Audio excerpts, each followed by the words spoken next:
Alright guys, this is Conscious Convo, episode number 16. You're here with me, Craig, and the wonderful, majestic Chet. How are you doing, Craig? I'm very well, man. We're good, yeah, but we're in an interesting situation. So, I don't know if you can see, guys, but we're in a different location, and now that the lockdown is easing off a bit, we decided to host this conversation from an unknown location. But we're at least a good couple of meters away from each other.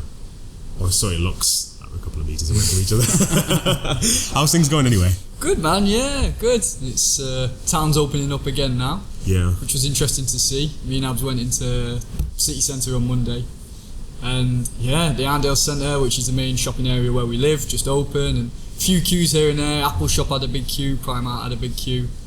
But there was just like a normal amount of people, really. It's like things seemed very much back to normal. Yeah. And we just went to go to Waterstones and check out the books. That's where we'd like to spend the time and left from there. But yeah, it seems things are very much coming back into normality. Yeah. Still slow. I think it's still going to be a bit of a snail's pace. But yeah, it was interesting. I think the job situations are quite interesting because my sister is working from home and she was just saying it to me. Oh, got someone walking past.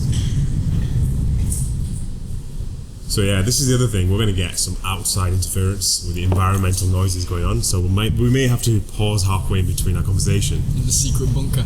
Yeah, so I was just saying, my sister is working from home, and I think companies are starting to realise now that you don't really need people in our work. You know, you can get people from working from home, which means you can cut the overhead costs of renting a place out or leasing it out, and just get a smaller sort of workplace or office. So yeah, I think it's going to be a completely different shift in the way people work as well. And a lot of the people that we know are doing their classes online. And originally, you know, there was a slight stigmatism towards doing classes online just in case that it wouldn't work, because you have to put a lot of investment into it, promote it, market it, and make sure you're targeting the right audience. But now we were forced to do it. I think people have found success with that. Just speaking to a couple of our friends, they've had the same situation as I have. I think we're making more money now than we did previously. So yeah, it's for us, it's more of a, when it happens, we'll try and integrate the original lifestyle back. But now this lifestyle has become the default lifestyle, as opposed to what it was before. Yeah. But I also think it's amazing how the city is really quiet during night times. There's no parties, there's nothing going on. It's just amazing. It's nice to just go for a quick walk about a night time in the city, especially now. I think because you're living in the city, so you yeah, would know. man. We've actually seen the opposite. Not obviously the clubs and the bars closed, but there's been a lot of house parties, a lot of flat parties. I say a lot. It's happened like there's at least a week where there's almost one every night, and it was across the road from where we are in the flat area around the corner. And they were going on till quite late. So I think a few people, either they were getting a bit restless at that time, and because it was very warm weather at that point too, and they were having house parties.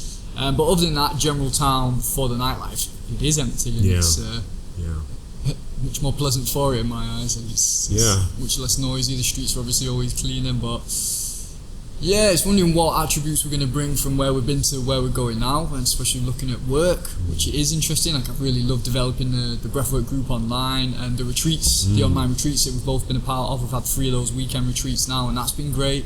You know, the amount of people that have been getting involved and connecting with the other teachers, but also with a brand new audience. And yeah, it's been really good. I like what it's brought, and it would be great to bring all of this moving forward and integrating that lifestyle of being online and being in person too.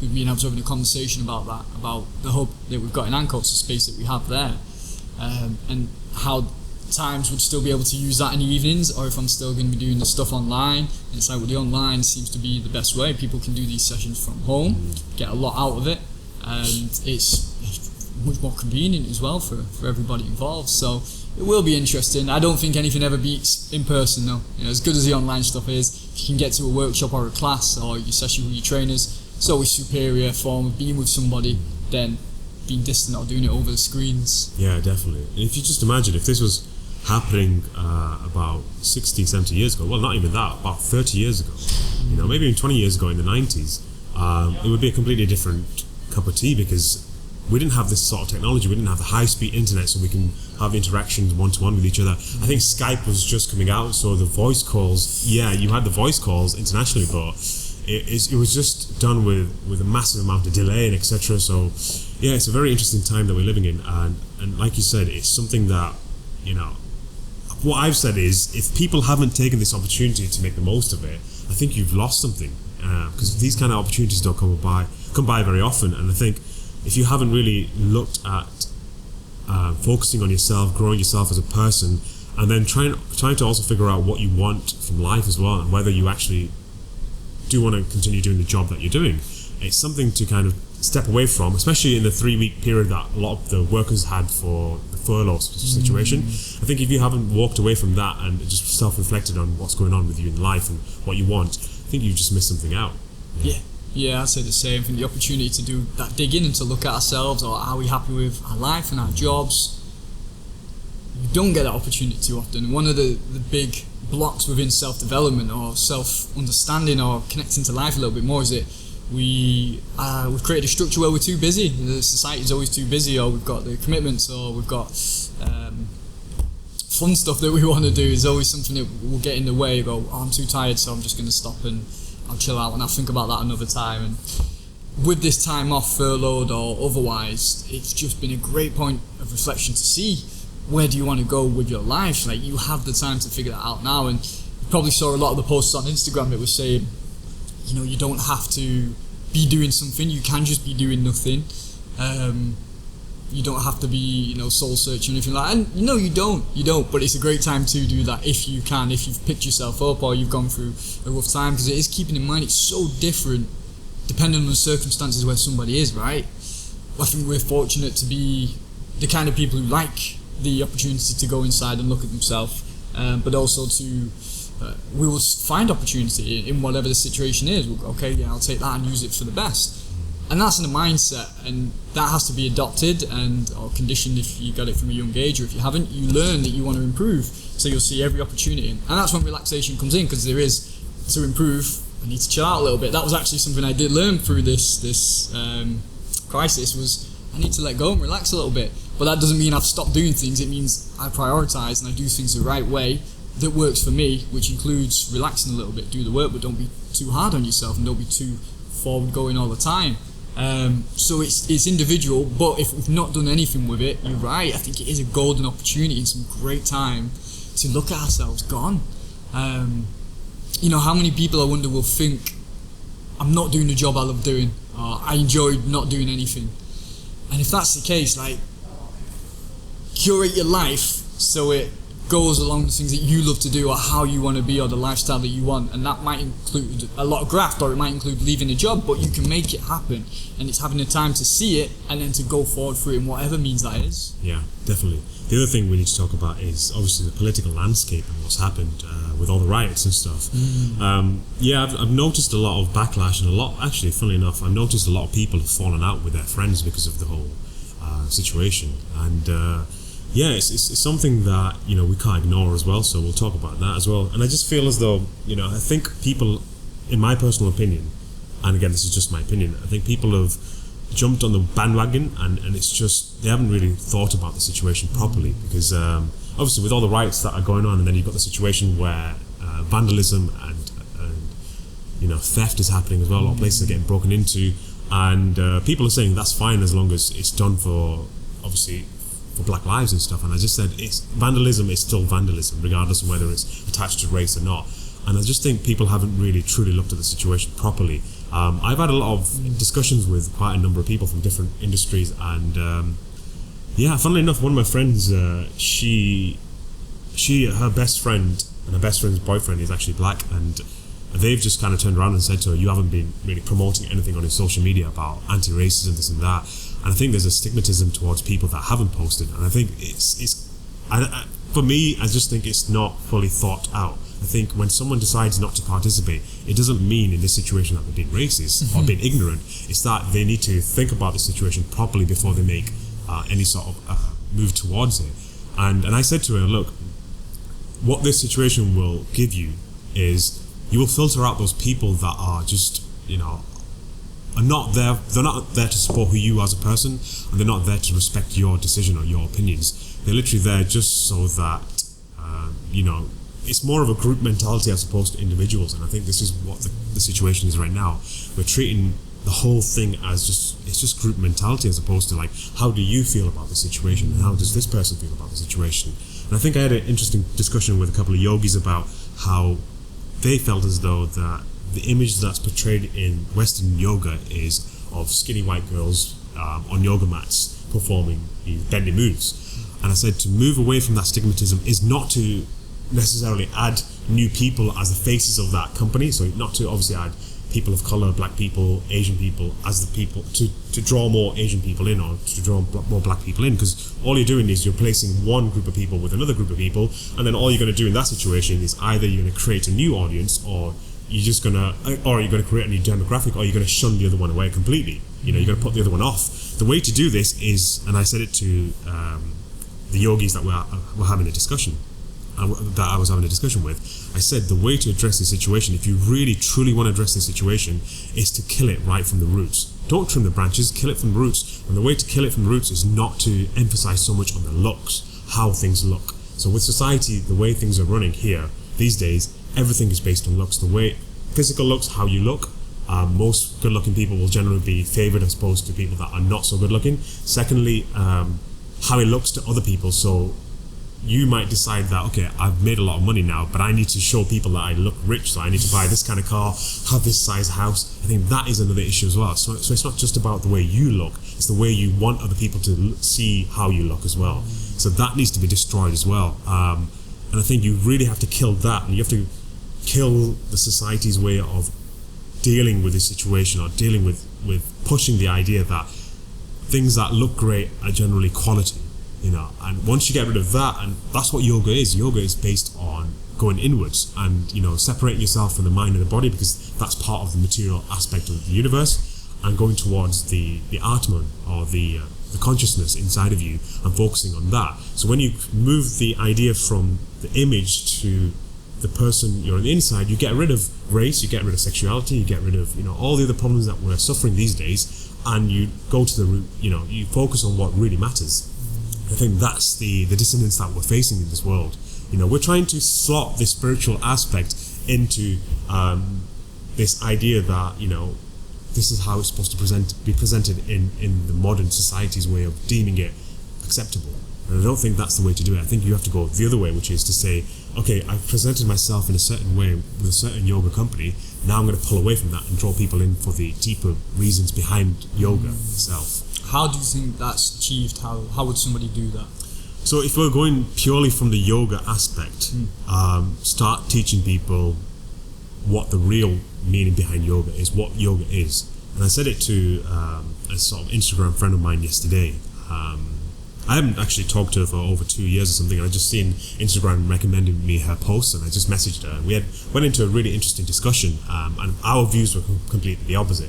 And she was saying that all that's happening around us, it should be happening, so you promote it more. But I said it's just causing more violence and more anger and hatred. And I said we've seen it through history, and I gave her the example of the whole climate change situation. If we really wanted to change how we're affecting the planet, we get rid of cars, we get rid of petrol, fossil fuel cars, and move towards electricity and solar energy as well, utilize the solar energy. But we're not doing that because we don't want to move away from that. Big companies don't want to move away from that. We don't want to move away from that from the individual level. And I think that's where it is. You need to target it at the individual level. What can you change? Like Jordan Peterson says, clean up your own group. So what can you change as your individual? So if you have any racial biases, change that. Self-reflect and look at that and think, what am I doing wrong in this situation? And you have to work at the individual level as opposed to working at the global level, because at the global level, it's just it's a no-win situation. You're just going to bump heads with people, and you're just going to make them more angry in the situation. I've seen like statues and stuff being torn down, and I get it to a certain degree where it's coming from. It's coming from a sense of the right reason, justice, which is tearing down people that were celebrated for being, slave owners, etc. I get that. But then you've got to also look at the nuances of these people as well. So someone was saying to me, we need to also take down Churchill's statue. And I said, yeah, whatever Churchill's political views were at the time, I get it, he had those political views, but he's not been celebrated for those political views. He's been celebrated for what he did for this country. The same with Mahatma Gandhi. I think a friend of mine messaged me saying that, we need to tear this statue down. And I said, what the hell did Mahatma Gandhi do? And he was like, well, he had a racial bias towards black people and he felt this way. I said, yeah, at the age of 24, when he moved to this country, first of all, you got to look at the landscape, what the world was like back then. Yeah. Secondly, you got to look at the age of the person. He was 24. He was a kid. He was a student. And then you look at the person he became.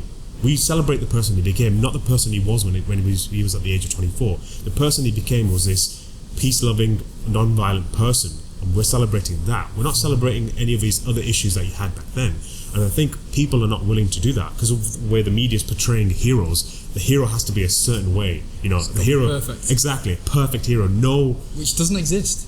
And that's what the problem is. I think we want these sort of figures to have the perfect image, and it doesn't exist. And until you start actually appreciating people's bad side as well, that's when you really start to appreciate their good side. And I think that's where the problem comes. It's the fact that we're not addressing it at the individual level. We're addressing it at the global level, thinking this person, because he, for example, Mahatma Gandhi, Churchill, Mandela, they cater to a wider audience. You want them to be the perfect image, and it just doesn't work that way. And I think that comes into the mentality, again, of society having certain role models. So, for example, the sportsmen that represent certain brands, you want them to represent a certain brand, and you want them to be the perfect person. And like, for example, Tiger Woods. Yeah. Exactly what happened to him.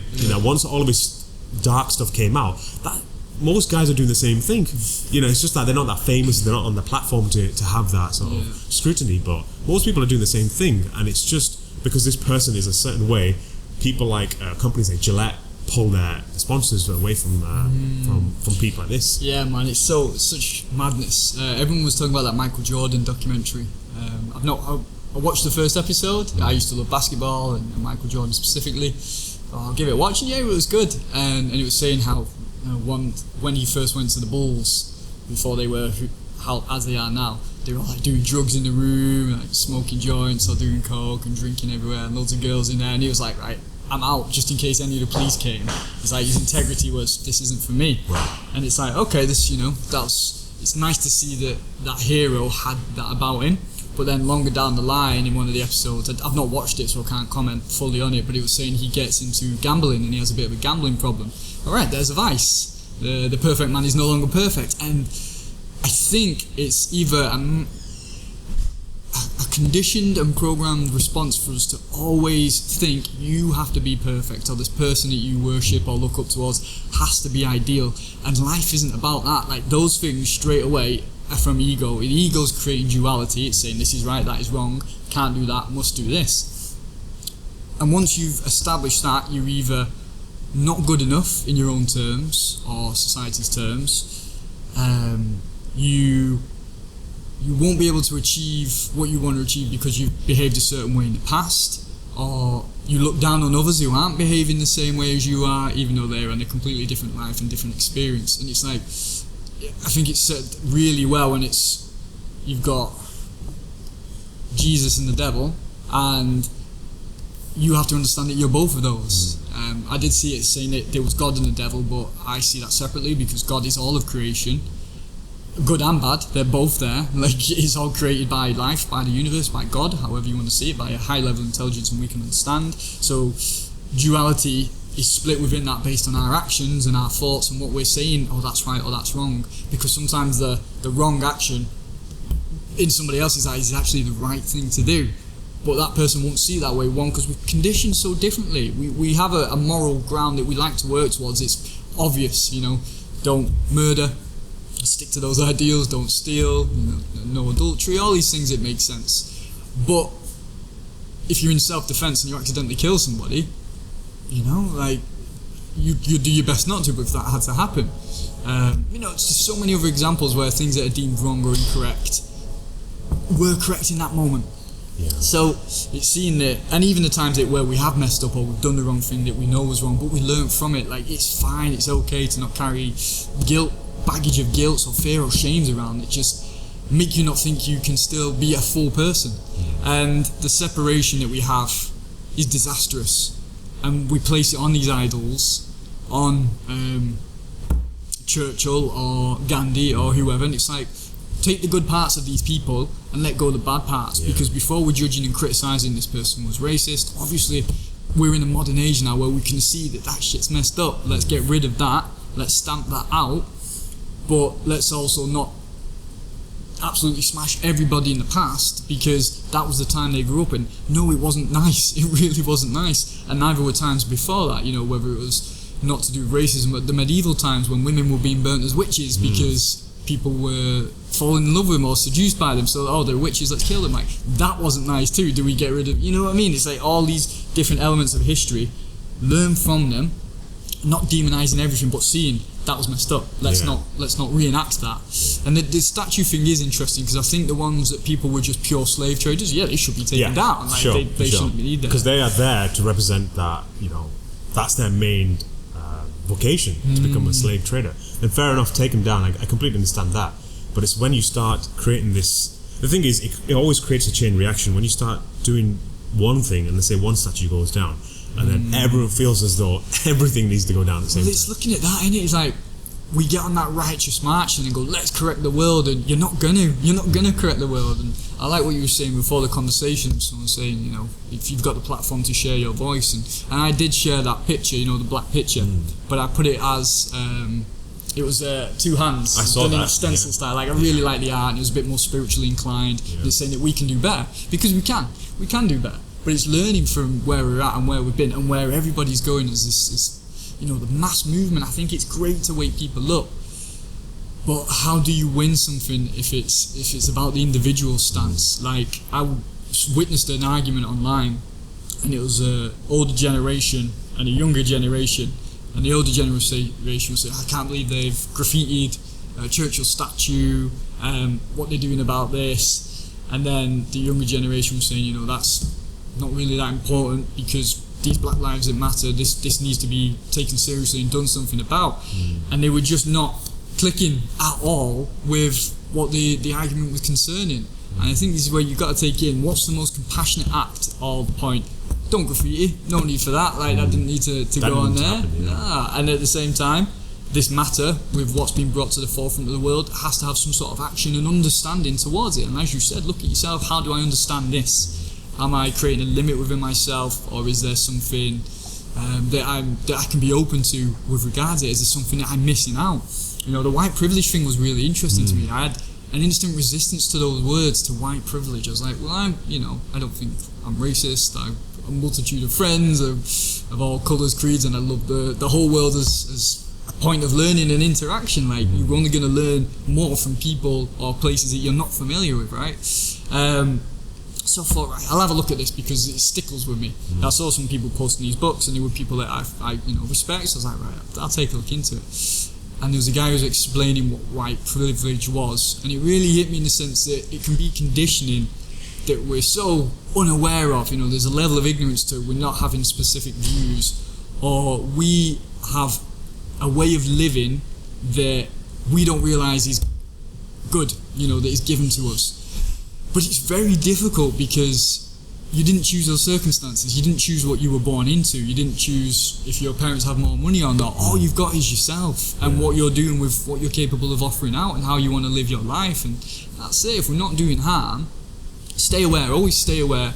Can I do something more there? But at the end of the day, you're not going to change everybody else's opinion or force them to, you have to see like this. It's live your life as good as you can, as clear and as honest and as compassionate as you can, and accepting the way the world is, trying to make changes along the way, but without, I mean, look at the, like you say, it turns to riots, it turns to fighting and police brutality. I mean, the opposite side of that is the skinheads who were at the Churchill statue, and all the white-shaved bald guys, and they were starting riots and fights. So there's always going to be riots and fights with whatever extreme group is. It's finding the sensibility and the diplomacy to get there without that violence, without the riots. That's the last form that should ever be required. Gandhi, it was all silent protests in India, getting rid of the British, the white British people. Silent protests.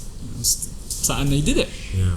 I think with the discussion of white privilege, I think it's too abstract.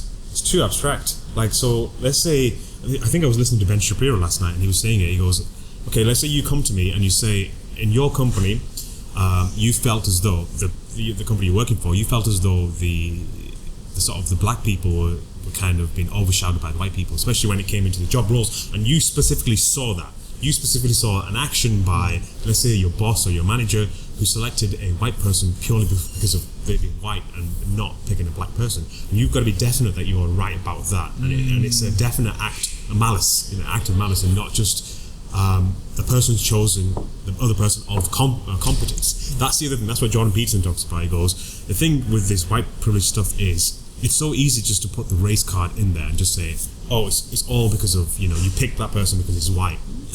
The thing is, if you look at companies are not there to pick race. If they could pick all women and all coloured women, and that was cheaper labour, trust me, they would do it. These top companies like billion-dollar companies like Amazon, Apple, exactly, Amazon, they do it. They would do Disney, it. They would do it hands down because they want to make money. It's maximum profits. They don't care about race and all this kind of crap. They care about profits. And I think what people don't understand is, unless you actually see a direct act of that white privilege happening, where you see it's definitely out of racism, etc., you see, you're 100% sure, then you can hold that person accountable, and it's the person, not the group of people there. It's the person directly. It's like when you commit a crime, you can't hold everyone accountable unless they are part of that crime.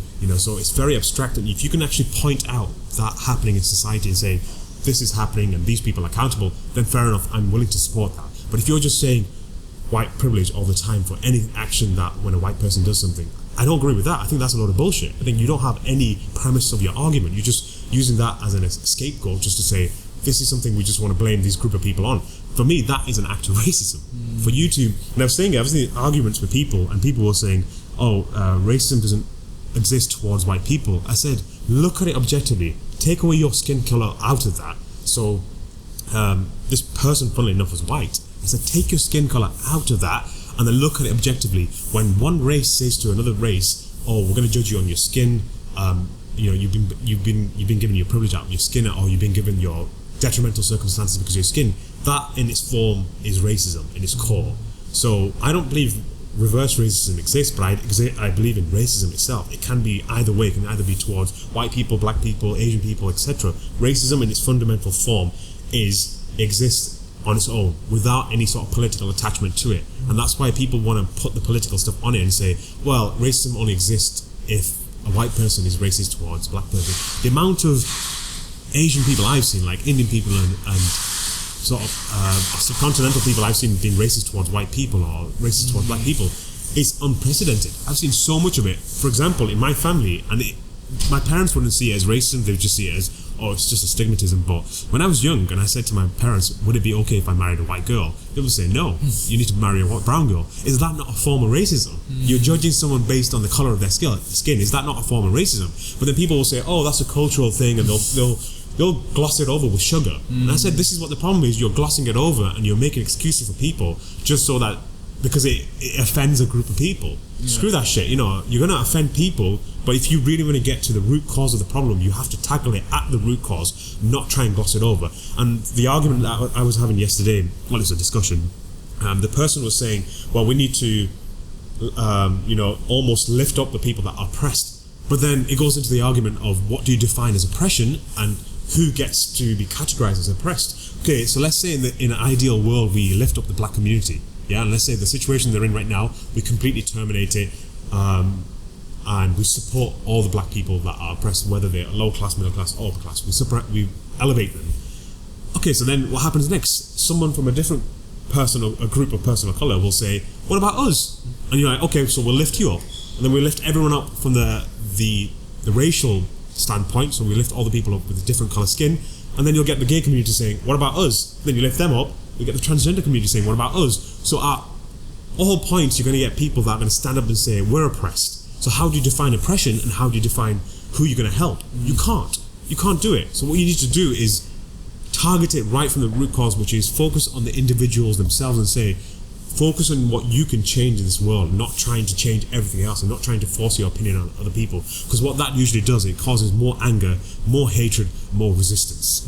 And when there's resistance, there is no way to salvage a situation. So for me, all these riots, all these protests, that goes into a category of just being a rebel, considering being a rebel, and that really doesn't solve anything. That just causes more anger, because people that are against that form of political protest will just say, oh, because you're doing it this way, I don't want to support your cause. Whereas they might not themselves be racist, but they don't agree with you doing it in that way. They don't agree with you rioting or you protesting. Like, I don't believe in riots and protests. I just feel like it causes more problems than they're worth. But some other people will agree with protests, and some people will actually agree with riots. But I just think violence never solves violence. You know, like Gandhi says, you know, he did the silent protest because he believed that violence doesn't solve violence.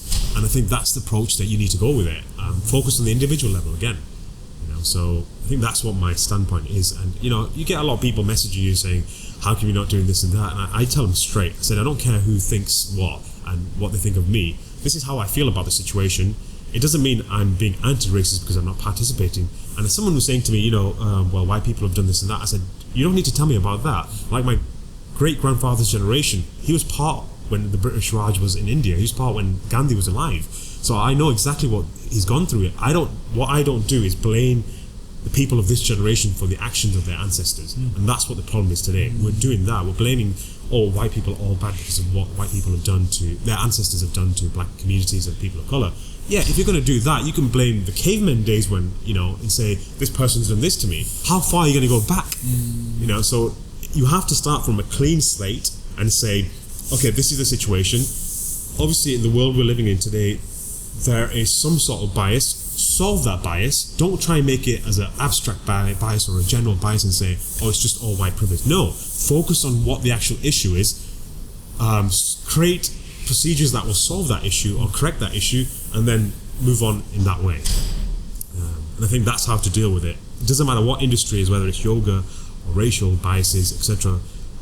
That's the way to solve it. But people are not willing to do that because at the individual level, it's so easier just to say, oh, I hate that person because they are behaving in the way I don't want to behave. So it's so easy to point it out there. But then when we look inside, actually, the anger and the hatred is within us. It's because we don't want to become that person. We don't want to see ourselves becoming that person. So, yeah, it has to start at the individual level, and that's the only way it's ever going to be solved. Yeah, well said, man. Yeah, I think I went in a bit of a rant there. Oh, it's good, mate. It's what it's about, getting into it. And the other thing is, you can't do this on a platform that only allows you to view a story for 10 seconds or 15 seconds. You can't put all your views in there. You need to have these kind of discussions, but people are not willing to have these kind of discussions because it causes discomfort and it causes hate crimes and all this kind of stuff, you know, hate speech, etc. It's because people are really uncomfortable with having these one-to-one interactions because they know that in this situation, I can't get violent with you.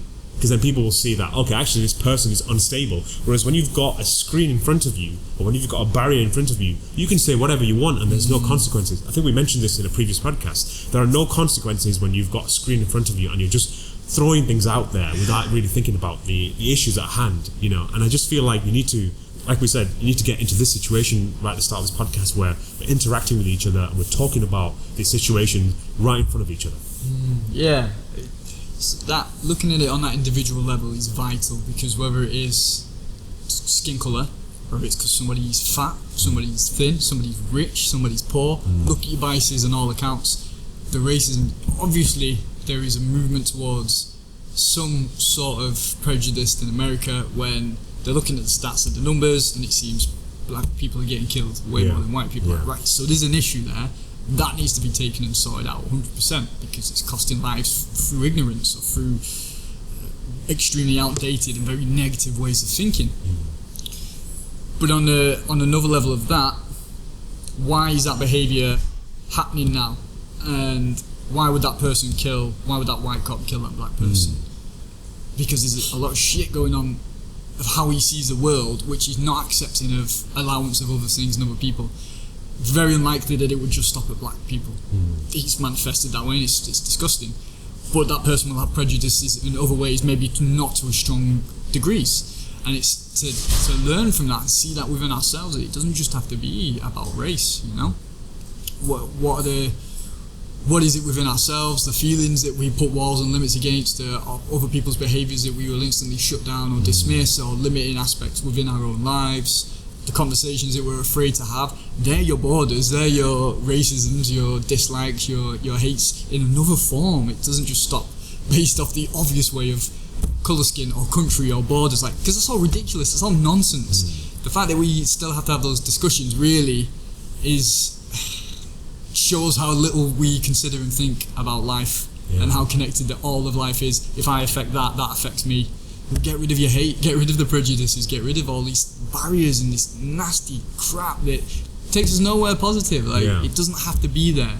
When we've got self-introspection and we see, well, this is coming from me, I've got this inside me. And that thing that Peterson said, it was so good about the times of the movements, as you're saying. This was back people beyond us, generations before us, and our generation, I want to say we were a bit more switched on, but who knows? And Jordan Peterson says, for what happened in World War II with the Nazis and the Jews that they had in the camps, and he says, to be, was it, what do you call the SS? The German informants. They were like the spies for the German army.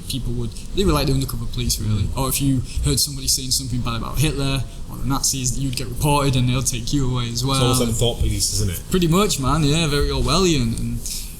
And then Jordan Peterson says, you don't know what it would be like to just be one of those normal people who has to, you're forced into it, or you get killed, or your family gets killed, or the rest of the country's doing it, and it's pressure to be like that. Like, I'm sure a lot of people were going along with it because they were afraid, but can you put yourself in the boots of the person that would have to do that? And could you stand up and say no against the rest of the crowd who are going to needlessly kill these millions of Jews? Could you be the one person who says, no, don't do that, and you're not going to torture them, or you're not going to detain them? Like, the difficulty that individual has to go up against. And again, this is that hero thing we were talking about before. Like, are you willing to die for what you believe in a strong enough stance?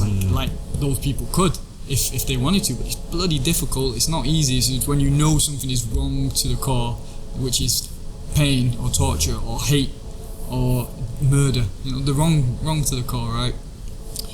But those situations that come about like that, maybe this person would do it to save his life because we don't have the courage or the strength to push through to something on a much more positive scale. And it's deep, man. It's really deep to try and look at ourselves in that way and reflect upon it and go, what would I do? Do I have the ability to do it now? And as in a sense, it's occurring now with the protests and with what's going on. And where do we stand within this? Do we sit back and not say anything? Do we say something that may cause more issues? Does it actually matter when people have so got their mindset? And I think if you're going to be a part of the action, or you're going to sit out, at least know why you're doing that. And if we've gathered enough information regarding it, and you can sit inside yourself, well, this is what I've chosen, this is what I'm going with. Who knows what's right or wrong, right? I just think if something's being violent and somebody's getting killed for it, we need to chill out a little bit. We need to look at another route around, because there'll always be a way. And again, people speak with how they live and with their money, as we mentioned, the companies before, Apple, Primark, whatever, racism, countryism, whatever it's called, wherever they are, they've got sweatshops. They pay people cheap ass under wages to make their products while destroying the earth to get the products they want. And it's madness, but we won't look at that. Let's look at this thing instead. You know what I mean? It's like there is always that other thing to look at for sure. And I do believe if something's been brought, like Black Lives Matter has been brought to the front, let's look at this now and try and sort it out. But don't put ourselves on the pedestal, because there's loads of shit we've just been. We know about Primark, we know about Apple and how bad their products are and where they're sourcing stuff from, but we'll not talk about that because we're all doing it. Do you know what I mean? It's like, is that not ignorance in a massive way that we're doing that? Well, we've done that with the COVID-19 situation, where because of this movement, like I was saying it to a friend of mine just 3 weeks ago, before obviously this whole situation went down, people were running after Cummings with a fork, saying that he's done this thing where he's gone to, what's his name, Jeremy Cummings, I can't remember. Oh yeah, the guy who drove. Yeah, and he drove there because he wasn't sure whether he had COVID-19, so he wanted his child to be safe, so he drove there to drop his child off to his parents, but then the child could live with the grandparents until they were deemed safe. And for me, people were after, the amount of people that were after him with a pitchfork saying he's done this, broken this and that, and I was just like, what the hell? Like, I get it to a certain degree if he was doing it at recreational purposes. He's doing it to save his bloody kid's life, so he did whatever he thought was right for him. And then about a week later, this whole thing comes down and people are running around on the streets and the media completely moves away from that story of Cummings. And it's like, what happened overnight? Is no one going to talk about it? How a second ago you were after this man, you were literally going to hang him out like we did in the olden days and call him out as a witch. And then now you suddenly turned your eye on that and thought, okay, now it's okay that the protests are going on. We're okay with like 1,000 people, coming together. Yeah. That's fine. That's perfectly fine. But then, so where do you stand on it? Are people that were defending, against Cummings doing that, and now again with the Black Lives Movement? It was like you can't pick both. You've got to pick a middle path and say, okay, actually I was wrong about that, and now this is more important. Admit to what you've said, and this is what people's biases are. They are willing to switch like that without even thought. I get it if you switch and you've thought about it. Fair enough, you've thought it through. But if you're switching and you're making decisions like what we just said, if you're silent, it doesn't mean you're being silent because out of ignorance. You might have chosen to be silent about this issue because you've thought about it and you think the way to deal with the situation is probably not to say anything. Yeah? Or you've chosen to look at the situation and think, I'm going to do something about the situation, and then you become vocal about it. But don't go around picking people out and saying, oh, you haven't really voiced your opinion. What's your opinion? Oh, actually, because you haven't voiced your opinion, you're racist. What kind of idiocy is that? That's just ludicrous to do that to people. How stupid is that? You're causing conflict for no reason. I've seen friends fall out over this situation, and I think that's one thing that you really need to take away from the situation. If you are having to fall out with someone because of their lack of ability to participate in something that or agree with what you agree with, then you need to look at yourself and think, what kind of person am I that I'm gonna disagree with people that don't agree with my opinion? Like, what kind of person are you? If anything, that should solidify your friendship, that the fact that you've got people that don't believe in the same thing as you. I think that's great, to surround yourself with people that don't believe in the same stuff as you. Go out there and talk to people that don't agree with the same stuff as you and have different opinions, and that way you can either you can be more certain about your opinion, or you can actually start listening to people and say, actually, what you're saying, you've got a valid point, instead of just saying, I'm going to try and one up you with my opinion. And this is what the problem is. We're not having discussions, we're having debates, and the debates never solve anything. It's just one-upmanship, saying my idea is better than your idea. The way to do this properly and to do it maturely is to have discussions about it and to leave everything on the table. Whereas people now, especially white people, I've seen white people not being able to express how they feel. I've talked to a few people saying, I don't know what to do about this. I'm just blindly posting all this stuff because I'm scared of what people will think of me. I'm like, what kind of world are we living in where we're doing that to people? Isn't that a form of oppression itself? If it wasn't for white people and that person being white, if it was any other race, you would immediately shout out the race card and say, this is oppression. But just because it's towards white people, you just think, it's fine because they've done it for thousands of years. Like, what kind of bullshit is this? And I want to go back to the point that you mentioned about the perpetrator. And I was saying it to a friend of mine.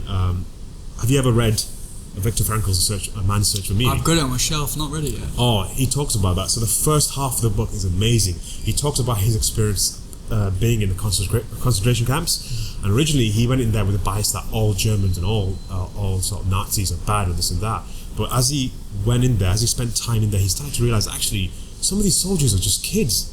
They're like 18, 19-year-old, 20-year-old kids, and they don't want to be here. They don't have these biases towards Jews, but if they don't do anything in that situation, if they don't participate in that, that's their family, that's their friends' lives at stake. You're going against the state. You're enemy of the state if you're not a perpetrator. So they would rather be the perpetrator than stand up and say, I don't believe in this. And if you are shooting people down on that, then you're again looking for that perfect image. That person is not going to turn around and say, I'm going to sacrifice all of my family and my friends over a person I don't know. At the end of the day, that's human instinct to save the lives that you know as opposed to the lives that you don't know. So I was just saying it to this guy, like, you need to read A Man's Search for Meaning, and also there's Jordan Peterson's recommendation of Gulag Archipelago, the one in the Russian concentration camps. Same thing again. Some of these people are victims of the same situation, but they're on different sides of the coin. So you've got the people that are the perpetrators, and you've got the people that are the victims and the slaves, and the people that are in prisons. You've got to look at it from both points of views. Not all of the Jews were good, and obviously it's quite a political thing to say that, but a lot of them hated the Nazis as well, which never really solved the issue as well. But at the same time, there were a lot of Nazis that were good as well, and they were good people. It was just the fact that they were German, they had blonde hair and blue eyes, and they were dealt this card, and they had to choose either saving the lives of their family and their friends or saving the lives of people that are complete strangers. What would you do in that situation? And Jordan Peterson says that 90% of people, 95% of people would be the side of the oppressor. They'd rather choose the side of the oppressor than sacrifice the lives of their family and their friends. So you've got to look at that whole situation completely, not just say, oh, this person here, pointing him out and saying he was a Nazi, he was a bad person. It doesn't work like that. Life doesn't work like that. We know that it doesn't work like that. Then why are we putting these biases on situations like this? So, yeah, it's a very interesting topic to get into. But like I said, it affects so many different industries. It's not just one sole answer. And people want to have it that way. They just want to say, this is how we do it. Let's lift the oppressed up. But then, like I said, you're going to have other people that are going to stand up and say, we're oppressed. Always. There's always another thing to get in line. There's always something that can be fixed and looked at. And it's on such obvious scales too. Like, whether it's poverty in rich and poor, distribution of wealth, that's something that needs to be looked at. But it's hard when the systems are already rigged up by people who are in favour of getting the benefits of a certain way. That's why it's always an uphill battle to get equality in. And I think at times there are right times to protest. This may be one of them, I don't know.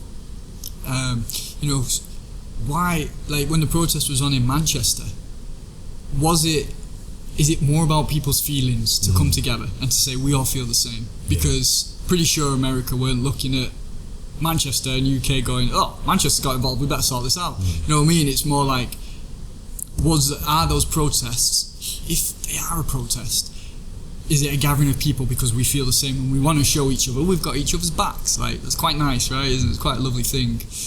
Because did that movement do anything, that one that occurred, other than us feeling connected? Like, what is the source behind it, you know? And I'm not saying I know the answer, I'm just putting that out for thought. When it kicked off, when it happened in London, and things were getting a bit aggressive and out of hand, is that required? You know, and what's the movement doing? It's just really interesting, because it must be so tough for the people who feel, I have to make a stand for this and I have to go up against this because racism is real. It is an unfortunate, disgusting thing that shouldn't be there. So how do you eradicate it? How do you get rid of it? And unless people are willing to look at themselves, the individuals, and this includes the people who are racist, they have to look at themselves, you know. Otherwise you get what occurred the week later, and you get the skinheads there, and you know, the white supremacists starting fights with the police to defend the Churchill statue. Like, madness, you know. I mean, it's a statue, right? It's the thing. Again, I understand why they're angry, because they defaced it and they see him as this idealistic wartime hero, who also had his dark sides. But again, it's what camp are you in? Because that is with all of everybody else in the entire world. Like, if the world was as simple as, here's the good people, here's the bad people, we'll take the bad people, we'll put them somewhere, or kill them, or leave them on a little country and not let them get off. Sorted. But life isn't that. It isn't there's good and bad. It's grey, it's in between, it's defining yourself daily, it's choosing the right actions for your truth, and hopefully it's the compassionate choice which your truth benefits other people as well. If we've got to the point of being able to see that, or to realise that if I do this, because your intention is separate from the action. Like, your intention might be to do the best thing for people or for the world, but the action might not be good. It has to be done that. So where's the justification within it? Like, the action can be a separate thing in its own sense. So it's for people to figure out, right? It's difficult, but it's always looking at yourself 100%. What barriers and walls am I creating, and am I seeing things as separate and individual? And I guess the world's still in a place where we need movements and groups to define in a way, to rally up against certain things. I suppose there is concern that the government may take things too far at a point, and you know, we're very controlled already as it is, and then with the lockdown going on and the thing with masks, and I know people who are terrified, they were so frightened to step out because the government has said you can't, and it's mad. Like, to me that's crazy. A friend, Lee, described it really well. He said it's like people are in a house and your house is literally on fire and you're sat there going, oh, it's a bit warm in here, but you know, I'll stay here, the government says stay here. And then the fire's creeping up, your house is burning around you and it's coming right behind you and you're profusely sweating and you can feel the heat, but you're like, the government said I've got to stay in, so I'm going to stay in. You know, like the example, that guy who went down to, what was his name? The guy who dropped his kid off. Jeremy Cummins, I can't remember his name. I know his surname. Or the Black Lives Matter movement, whatever it is. you have your reasons to define yourself and to do what you think is right. Just let's look at the full picture and see how much that full picture we can put ourselves into, and knowing what is right through our own compass, because there are no good guys or bad guys. It's all so conditioned and so experiential until we're looking at life as one big movement. I think. Yeah, you have to look at the individual, and you have to look at it as the entire collective, not just bits and pieces, picking whatever you want to choose and identifying it as who you are as a person, who you represent. And you remember the quote from The Dark Knight, the Joker, when he was in the interrogation, where he says, "There's these civilized people, they'll eat each other. When the chips are down, they'll eat each other." And it's 100% true. Like, society will only let you be as good as it wants you to be, and then once it decides that actually no, what your actions are now going beyond what society's telling us, like this is what good is, this is what bad is. Once your actions start becoming a nuance between the two, now it will shun you and it'll make you as the sort of the villain of the situation. And it was just so profound. And I remember sharing that was one thing I was sharing to my friends, like the quote of the Joker. It was just so relevant today, how we're only as good as society's allowing us to be. But that only happens if you deem yourself as like you identify yourself as maybe you're for Black Lives Matter, or you're for this, you're for that, you're a Manchester United fan, or you're a City fan. It's those identities you need to break down, those tribal mentalities, break those down, because there are people in that group, there are people that are Manchester United fans that are hooligans, and there are Manchester United fans that are good people, like just normal people, they like sport, they're passionate about it, that's fine. But you need to separate yourself from those individuals, from that group. But the whole identity politics, it doesn't allow you to do that. It's all about what the group thinks, it's all about what gay people think, it's all about transgender people think, it's all about the Black Lives Matter people think. It's not about the individual peoples in that pocket. So for you to decide that I want to support this movement, but then when you look into the movement, you actually decide that actually I don't agree with protesting when it gets violent and it's rioting, I don't agree with that, but then how do I represent myself? Well, you can't, because there isn't a group to represent that with. So the only thing you can do is represent yourself as an individual person and go into that group and say, this is how I feel about this, I will protest for this, but then when things start becoming violent, I want no part of it. But people don't do that. What people do is they see that violence as a justification. It's a form of expression of that group. Well, if that doesn't agree with what you are as a person, if that doesn't resonate with you as a person, you can step away from that and say, actually, I don't want to be part of this, because you are now starting to go against my morals and how I feel about the situation. So it's fine to do that part as well, and people just don't realize that. And you don't have to fully agree with a group's sort of ideas or ideologies. You can just say, okay, I partially agree with this, but I also partially agree with the right. It's not just about being a complete left-wingist. It's also being that middle person that's saying, I agree with what the right is saying as well, but it's not. It's like, if you're not with us, you're against us and you're with them. That mentality is what's causing the violence. That is within us. There's a book called Machiavelli Deception, and it's a theory based on how chimps behave. How chimps would go against their own sort of groups so they'll benefit themselves, but then they'll pretend that they're with that group of chimps because they don't want to also seem as though they are the outsider, or the one person that's the bad apple, or the black sheep.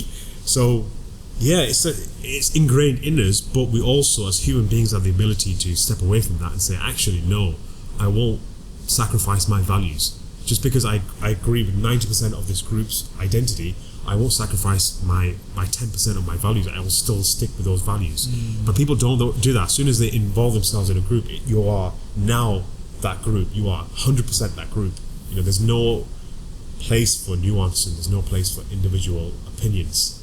And I think that's the most terrifying thing about this whole situation, is there is no nuance whatsoever. No one is accepting any of the nuances. Well, you're a white person, so your opinions don't matter. What kind of bullshit is that? I just think that's why I wanted no part of it. And maybe that's the drawback of being a person who is a white or a person who is a black. You're a person that's in the middle, but then again, you see how you're a person of color encompasses so many different groups of people: black people, white people, Asian people, every other color apart from white people. So it's white versus people of color. There's always a segregation, and that's created by society, because what do they want? They want to maximize and they want to profit from the situation. So we need to deal with that issue, that root issue, as opposed to just saying, oh, well, we'll just go along with it because this is the category that people are giving us, and we'll just go by with what people say. Just don't agree with that bullshit.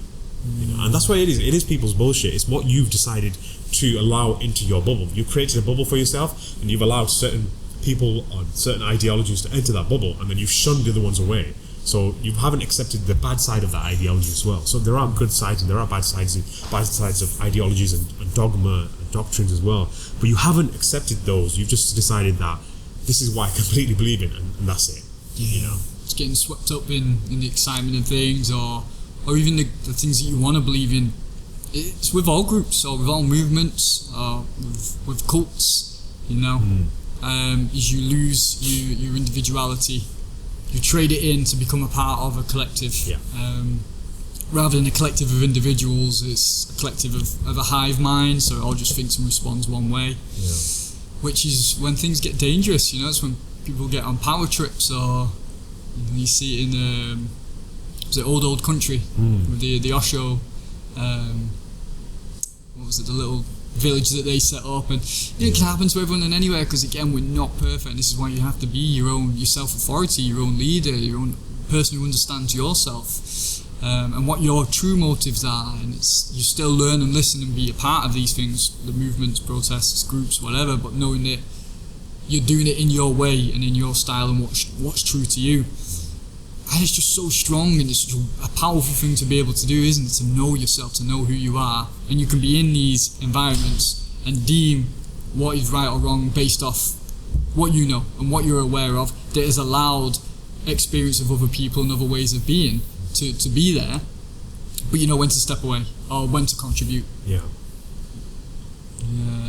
Self-awareness. And that's where it starts, and unfortunately, people will say, well, that's a very abstract idea. It is, but then all you need to do is look at yourself in the mirror, because you see a reflection of yourself, your physical self, every day. People are completely fine looking at themselves physically in the mirror, and I remember reading this or listening to it.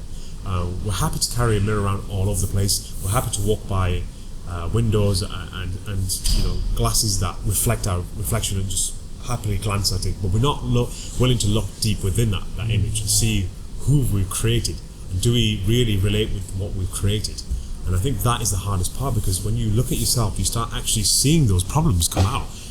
You're that perpetrator, you're that person that says, I don't agree with this, and you're that racist person if you want to be.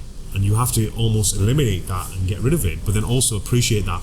It's like what we said all those podcasts ago, we're on separate paths in life, and there's an expectation of you to meet my path. Let's say we bump into each other, and like we did back when Block opened up. It's like for me to turn around and say to you, well, you're at this stage in life, either I need to get to your stage or you need to come to my stage. And that's what the problem is. It almost becomes like a competition to see who can surpass each other, and that's just not going to solve anything. You have to appreciate where other people are in their lives, even though it might be the most heinous thing in the world. You might be a criminal or someone who's a murderer or racist. You have to almost appreciate where they're at in life, and it's difficult to do that, and then come from that position of compassion and say, okay, how do we solve this issue? It's like psychologists.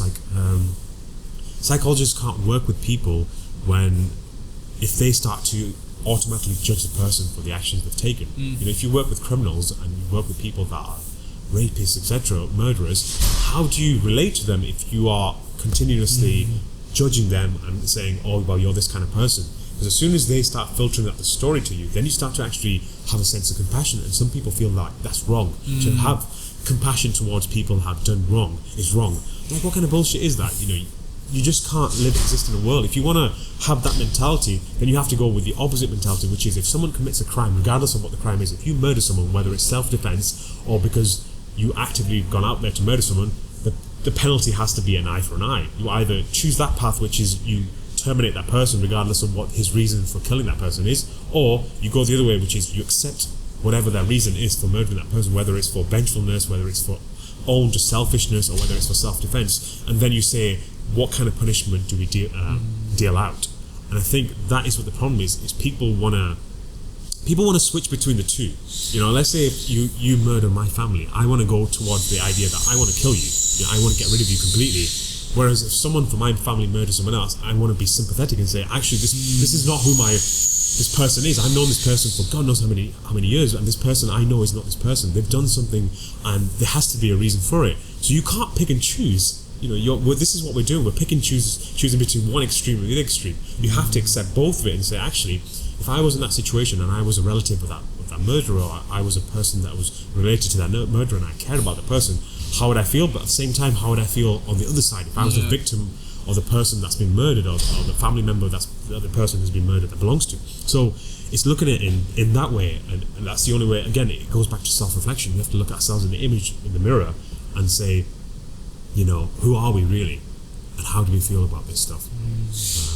But yeah, it's a really deep issue, and again, it comes back to the first point I made. It's because we put so much premise on how people look and how things look, and look at the mental health issues. I think the other day, on the 14th of June, there was a Bollywood actor who committed suicide, 34 years old, and his reason for doing it was because he was depressed, but then it was the fact that he wasn't able to express the person he was, and there were so many other reasons for it.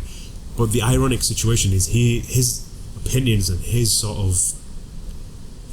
nuances for doing what he did have come out now, and people are celebrating that, whereas when they needed that to happen, it didn't happen. So it usually comes out like the situation with the Black Lives situation. It had to be that this man had to be murdered in front of a camera for 7 minutes. This heinous act had to be seen for that long for people to realize, actually, this is a big problem of society. This needs to be dealt with.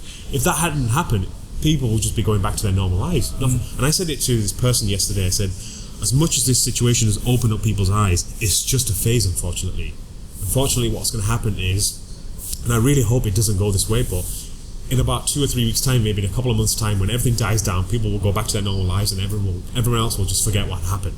And then when something big happens again, it'll all come out again. It just doesn't work that way. You can't have these waves. You have to do something out of it. It's not just about you looking as though you're promoting this and you're doing this on your social media. You have to actively be doing something, which is going to the deeper root and changing the way you feel about situations and educating the people around you in that way. Not at the level where you can impact like thousands of people. If you have that platform, fair enough, but to not just shout biases. But the issue is when you have more people to address, the more nuances you have to take on board. Whereas at this level, it's just you and I. And we just need to consider the discussion between you and I and how you feel about something and how I feel about something. When you're addressing multiple people, I feel sorry for people like the Prime Minister and the President of America, because you're having to cater for everyone's needs. It has to be a very difficult situation to be in. You've got everyone's eye on you, and you're not going to please everyone. You're going to please a very small percentage of people.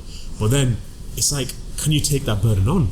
Can you actually take that burden on? And that's what the platforms today have created. Social media has created those platforms where now you have, it's not just a couple of hundred people that follow you, it's a couple of thousand people that follow you, so you have to be on your best behavior and you have to please everyone. And I said to my friend, I will have no part in that. I will have no part in that situation where I'm having to please certain people. I will stick by what I believe in, and if people agree with that, great. If you don't agree with that, great. I'm not going to say to you, I'm not going to be your friend because you believe in a certain way. What kind of bullshit is that? So yeah, this situation just makes me really passionate about talking about it, and I think it should be talked about in this way without any act of violence again, but talk about it openly without people feeling as though just because I'm white I can't talk about black people and their situation. Like, what kind of bullshit is that again?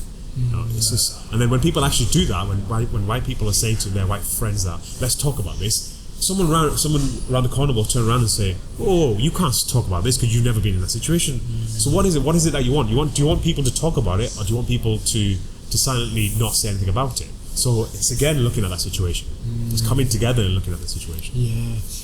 I was just watching the show, I think it's called Pretty Little Fires, and I watched a scene with her, and it was a black lad and he was dating a white girl, and she was like, they were talking about one of them was getting into university or something, and she was basically saying to us, I don't see you as your colour, I see you, we're all one, I see you as humans, everything. He's like, but I want you to see me as me, I am black, and I am looked at by other people because of the colour of my skin in certain ways that I'm proud of being. And I thought, what an interesting way to be seen is you've got one person who thinks they're doing right, the white girl, and so he's like, there's no colour, there's no difference. But in that role, is she stripping away the individuality of her partner who wanted to be seen as a black individual? It's, wow, that's really powerful on both sides. It's very powerful because they both seem to be doing good from their own perspectives. But how do you sieve it through? How do you figure it out? And it's listening to people. Like, if that's the case for her, and you're seeing everybody as one. And then you can respect the individuality as well, right? That's the beauty, because the individuality, I think, is the authentic expression of what we are. That it can't be denied.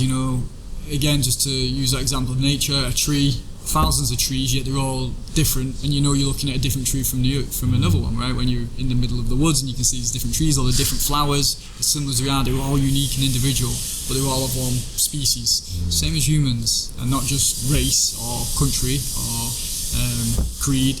We're all humans, but we're all individual and expressive as well, and it's like to find the beauty in that, to like that and to nurture that, but to not nurture why your individuality is different in a negative sense, because that's when comparison and competition comes in, rather than celebration and acceptance, as they're the two paths that we can pick through that. And who all wants to be the same? What would be the point? We can't learn, we can't mingle, we can't create new things. It's like the whole point is the difference, but we're all coming from where are we coming from? Essentially, love, compassion, or resistance and fighting and competition. Yeah. And which one's the more joyful life for everybody? Yeah, definitely. So what you said is interesting, because Ram Dass, he said the same thing. He goes, it's interesting how if you go out in nature and you look at the different types of trees and the different shapes of trees, you don't look at those trees and look at one and say, oh, that one's bent, poor tree, it's not getting all the light and etc. You don't have any attachment towards it, but then yet we have that same attachment towards people that we have around us. We look at a person and say, oh, poor person, look, this person's like this and that, when you don't know anything about that person. So we should have that sort of detachment away from that aspect, that mentality of saying, we're all different. There's a fine line between racism and complimenting someone. There's a very fine line. As soon as I say, oh, you're black, I want to know more about you. One person can take that as racism, or one person can take that as, actually this is a compliment. But then you can go the other way around, and I say to you, hey, how are you doing? Like you said, the person you were talking about, I can say to you, how are you doing? And then completely gloss over the fact that you're black and not talk to you anything about your heritage and your culture, and not ask you about that. And then for you to turn around and say to me that, why do you not ask me about my colour? I mean, how come you've never asked me about my culture? It's something I went through when I was dating people that were not Indians, because we would talk about, the first thing we would talk about is the culture. And I saw that as a positive thing. When someone comes over to me, like there was a situation when I was in Wales about 2 years ago, North Wales. I went to the quarries in North Wales, and I went with my sisters, we went zip lining, and they were in the bathroom, and I was just stood outside waiting for them, and one of the older guys that works at the quarry came over to me and he goes, oh, we don't get people like you over here. And I got where it came from. It came from a genuine place. But if I was a very hatred person, I would see that as a negative thing and think, whoa, like, how can you say that? So it comes back to addressing the situation for what it is. Address that situation for what it is, and not put your biases on top of it. Don't gloss it over with anything. Look at it objectively and look at it the way it is. This person came to me from a point of view that, I've never seen an Indian person. We don't normally see Indian people over here, so tell me who you are. It's out of curiosity. It's not out of hatred or racist a racist act. So you look at it in that way, and and that's what people are not willing to address. People will automatically, when a white copper kills a black person, they automatically jump on the bandwagon that, it's a racial act of murder. Straight away, it's a racial act. Maybe it was, maybe it wasn't. But the point is, to jump on that is a racial bias in itself. You've got that program in you. You've got that bias that actually, wait a second, just because it's a white person or a black person, it must be a racial act, and most times it probably won't even be that. It would be the fact that it might be everything else. That person might just hate that person, but it's nothing to do with race, but you've just automatically played the race card. And I think that's what's happening in today's society. We're automatically dealing the race card because we see that as the primary way to identify people. Oh, you're black, so you must be a black person, or you must have a black heritage. I know so many Indians that just don't live Indian lives. So for me, I wouldn't really consider them as Indian. I just see them as, you're a brown person, you're living a Western lifestyle. That's fine. You have Indian roots, but you don't live the Indian Hindu traditional lifestyle. Whereas I've seen so many people like the Hare Krishnas in the Eastern European countries that are living Hindu lives. They are brown on the inside. You can tell by the way they cook, the way they talk to people, very similar to the way that my people have done for thousands of years, and I see them as more Indian than the people that are brown. So there's that part, and people are not willing to look at that part. So it's almost again, cultural appropriation and cultural appreciation is a fine line as well. Where do you put that line and say this is what cultural appreciation is, this is what cultural appreciation is? How do you separate the line?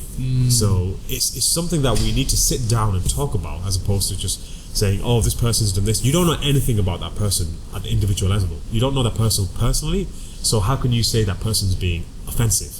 Or how can you say that person's being complimentary? Like, you can't, unless you have that conversation, unless you have this sort of interaction, you can't. And you can't read it off a 200 limit character on your Twitter account, or a 10-second, 20-second post on your Instagram. You can't do it.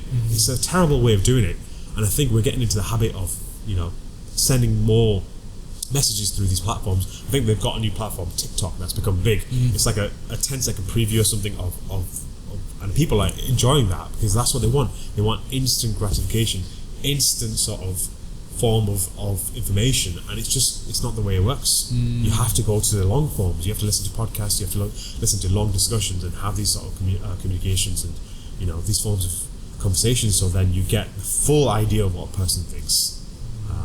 It keeps going back in a circle though. I think, what time are we on? An hour and 11 minutes. Yeah, good time. 111s. Yeah. Yeah, wrap up there, man. Perfect. Yeah, I don't know how the audio is going to sound in this place because the vents are on. We've got people walking past. We'll probably have an organic conversation, and just like a camera in our face whilst we're talking, I guess. So, yeah. So this was podcast number 16. 16. Yeah, you're 16. Right. 16. This was a really interesting one, wasn't it? I think it needed to be talked about. I was just saying it to a couple of friends of mine that it's something I was going to mention in the next podcast, and I want more people to come onto this platform and talk about this kind of things. So, and then that way we get to see the full perspective of how people actually feel about the situation, as opposed to just small snippets of how people feel. Yeah, maybe good to speak to somebody who feels deep in the movement, to see what their outlook is towards it, and again, even the sensationalization that you get off everything on the internet of how this is happening and that's going on. It's so difficult. You don't know the person, you don't know how or what their motives are, and like we say, are you able to keep your individuality within that group of whatever's occurring at the time?